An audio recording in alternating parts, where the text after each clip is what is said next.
Thank you. Thank you, Dean Gammon, distinguished members of the faculty, dear graduates and families. It's really an honor to be speaking at this joyful occasion. We are here to celebrate your skills and knowledge as we pause at the opening of a new chapter of your lives. We celebrate the bonds that you have shaped, the path that you are preparing to take. Schopenhauer tells us life may be compared to a piece of embroidery, of which during the first half of his life, a man sees the right side, and during the second half of his life, the wrong. The wrong side is not so pretty as the right side, but is more instructive because it shows the way in which the threads have been worked together. Of course, he meant a person, not specifically a man, but you see the point. As you look backwards, once you have enough perspective in the random choices and accidents that pulled your life in one or another direction, there were also patterns and turning points. Points where, if you had not turned, you would have become a very different kind of person. The dean was mentioning some aspects of my history, and I want to mention it as well because to try to make the point that you'll understand a little bit later. When I was 24, I had to flee my country. My father, who had been detained and tortured, died in prison. My mother and I had also been detained. My fellow Chileans were being abducted, enforced, disappeared, killed and abused by the military dictatorship which has seized power. My studies were interrupted. I had no idea how long I would be gone. For 4 years, I improvised. Everything was unexpected and not always in a good way.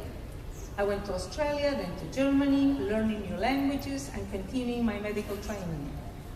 I know what it is to feel anger, fear, those moments when hope drains away and despair floats in.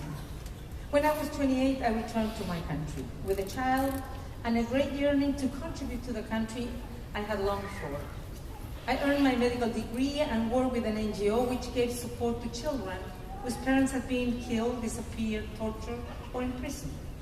Each of the children had been harmed in some way, or many ways, because men in power, almost all the authority at the time were men, had chosen for this to be so. In every street were families living in the economic misery and pain created by abuses of authority. So I learned to set aside my anger and to replace it with an approach focused on dialogue, on finding a common group of understanding in which we could begin to resolve the divisions between both camps. Democracy was regained in 1990.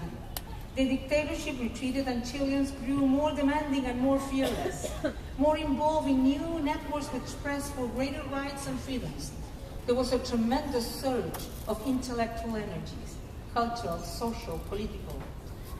I became, as you heard, Chile's Minister of Health in 2000, the first woman at the post, and then the Minister of Defense in 2002. And the first woman in the Americas to do so, and the fifth in the world, and that doesn't mean that I was fantastic, it means that how bad women were in the world at the time. So I became a Minister of Defense in a country that was still fractured by the dictatorship. So we set up and strengthened other processes for reconciliation and accountability, as well as empowering women in the armed forces. And Chile was able and has been able to build sound democratic institutions which ensure justice, political, economic, and social stability, and poverty reduction. It has continued to build up the trust of the people, fostering cooperation between the states and its citizens, which is the only sustainable way to ensure progress for everyone. This was and is an immense process, the great transformative dialogue of solutions, which has involved many people, and I'm honored to have served in it. My 2 mandates as my country's president were a tremendous opportunity to contribute. I feel the same about my work at UN Women, and now as the UN High Commissioner for Human Rights.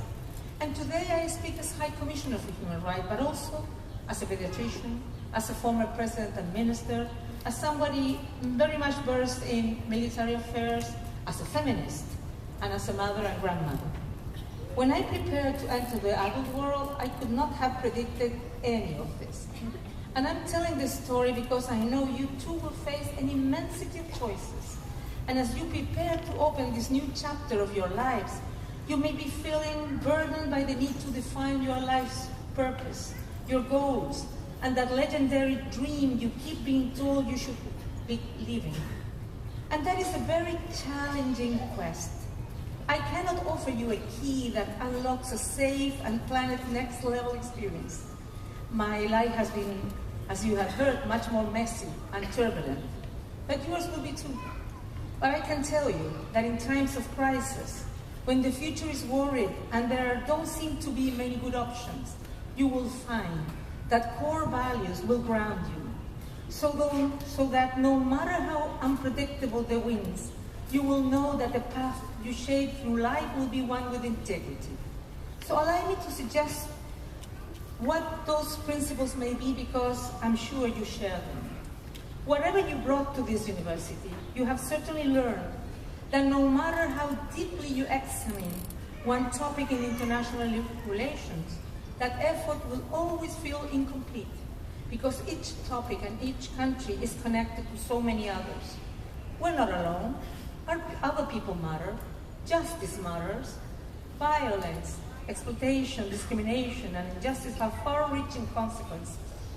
By trying to see matters with full clarity and understand others' point of view, by acting with integrity to advance justice and human rights, by seeking always to build on your love for other people and all forms of life, by looking to construct and advance rather than to destroy, you will be shaping a life for yourself that holds steady to your principles.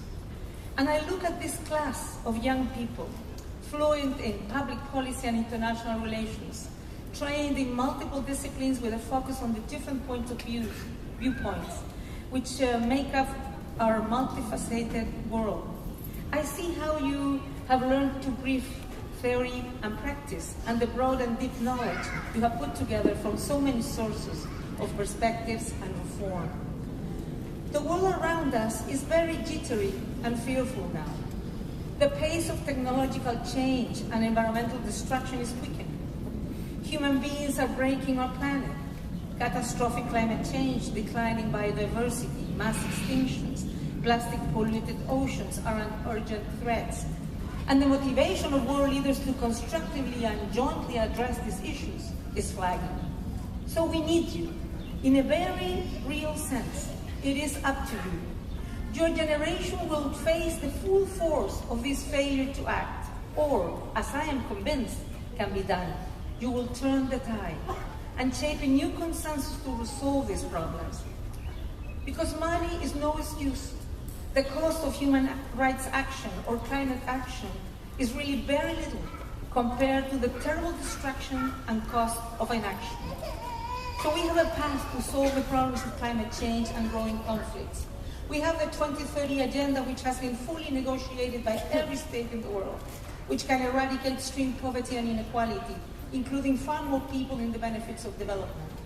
The Paris Agreement set out the terms for the commitments undertaken by all states to focus action in mitigation, and they have the potential for real impact. All of these measures rely on support for human dignity, equality, and human rights. The right to life, liberty, and security of person. The right to education, health, food, shelter, clothing, and social security. Freedom from any form of discrimination, whether based on sex, race, belief, sexual orientation, or any other factor. Freedom of expression and the right to privacy. Freedom of thought, conscience, and religion. Freedom from torture and from unlawful or arbitrary arrest or detention. The right to a fair trial. These and other fundamental rights and freedoms are the elements that build resilient societies, which are able to withstand and surmount threats, peacefully resolve disputes, and facilitate sustained progress in prosperity and well-being for all their members. And you know this is true, because it has been true in your own lives. Those of you who have benefited from life in peaceful and sustainably prosperous society are living in countries where people's rights are being upheld. It is the principles of human rights that build more stable, more peaceful, and more adaptable societies, with dialogue, cooperation, and respect. They're a detailed guide through the unpredictable challenges of future events. Whether they involve transformation of the digital landscape or the prospect of violence, human rights principle and law have been constructed to protect humanity from danger. So, in this celebration of your achievements, as you look forward to what is to come, I suggest you live with your great-grandchildren in mind. You cannot know who those children will be, where they will live, they will look like, even the languages that they will speak. You cannot know how many great and great-great-grandchildren you would have, but you can work for all of them, for their well-being, their freedom, their sustainability of their environment, and for the right as human beings to live in equality and dignity.